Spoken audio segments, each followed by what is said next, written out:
Hello hello everyone, আসসালামু আলাইকুম। সবাই কেমন আছেন? আশা করি সবাই ভালো আছেন। আজকে নতুন ভিডিওতে সবাইকে স্বাগতম।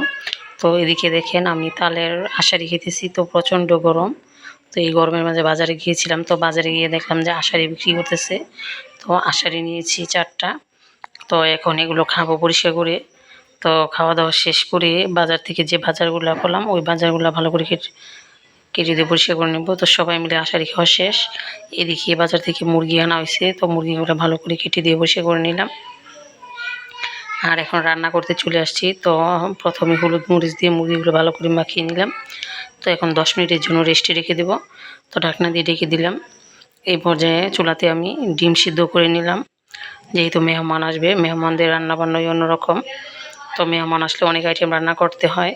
তো এদিকে প্রথমে কড়াইটা ভালো করে ধুয়ে পরিষ্কার করে কড়াইতে দিয়ে দিলাম পর্যাপ্ত পরিমাণ তেল। তেলটা ভালো করে গরম করে নেওয়া হয়েছে। তো না নিলে কিন্তু কড়াইতে মাংস লেগে যায়। তো ফাইনালি ম্যারিনেট করা শেষ। 10 মিনিট পর চলে আসলাম। তো এদিকে দেখেন ধাপে ধাপে আমি মুরগিগুলো ভেজে নেব। বেশি দেওয়া যাবে এটা, তো বেশি দিলে নাড়াচাড়া করতে গেলে খুলে যাবে। তো ফাইনালি মুরগিগুলো ভাজা প্রায় শেষ। তো প্রথম এক ধাপ ভেজে আবার আরেক ধাপ দিয়ে দিলাম। তো মুরগিটা ভালো করে ভেজে রান্না করলে সেটার টেস্টই অন্যরকম। ভালো করে ভাজা মুরগির স্বাদটাই অন্যরকম লাগে। তো এদিকে দেখেন ভাজা মুরগির মাংসের কালারটা খুব সুন্দর হয়েছে। তো ছোটো বোনকে হঠাৎ করে বললাম যে আমাদের বাড়িতে আসো। তো সে মায়ের বাড়িতে আসছে। তো মায়ের বাড়ির কাছেই যেহেতু আমার বাড়ি, তো এখন বোন আসবে।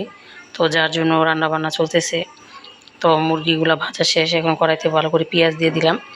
পেঁয়াজ দিয়ে এই যে সব মশলাগুলো অফ ক্যামেরায় দিয়ে নিয়েছি। তো ছাদের উপর প্রচণ্ড গরম লাগতেছে।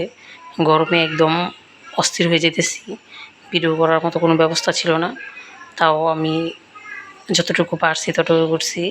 তো আমার ভিডিওটি কেমন লাগলো আপনাদের? যদি ভালো লাগে তাহলে একটা লাইক কমেন্ট শেয়ার করে দিবেন। হ্যাঁ, শেয়ার করে আমার পাশে থাকবেন। তো মুরগিগুলো কিন্তু মশলার সাথে দেওয়া হয়ে গেছে। তো মুরগি রান্না শেষ করে এখন আমি ডিম ভুনা করতেছি। তো ডিমটাও ভুনা করা প্রায় শেষ। তো ডিম ভুনা আমার কাছে খুবই ভালো লাগে, ভীষণ ভীষণ ভালো লাগে। তো রান্না করতে যেমন ওই ভালো লাগো, না লাগুক, মেহমানদারি করতে কিন্তু খুবই ভালো লাগে। তো ঘরে চলে আসলাম। আর রাতের জন্য আমি এখন চিংড়ি ভুনা করব। যেহেতু মেহমানরা রাতে আসবে, তো তাদের জন্য চুলাতে রান্না করলাম ডিম আর মুরগি। আর রাতে গ্যাসের চুলায় রান্না করলাম আমি মজাদার চিংড়ি ভুনা। তো মেহমানদারি করা শেষ, এখন আমি খেতে বসছি। তো খাওয়া দাওয়া মেহমানদারি করলে ভালো মন্দ খাওয়া যায়। ঘরে নানা আইটেম রান্না করা হয়। তো এখন খাওয়া দাওয়া চলছে। চিংড়ি দিয়ে খেয়ে এখন নিয়ে নিলাম মুরগির রান। তো তো মেহমান আসলে ভালোই লাগে। তো ধন্যবাদ সবাইকে। আসসালামু আলাইকুম।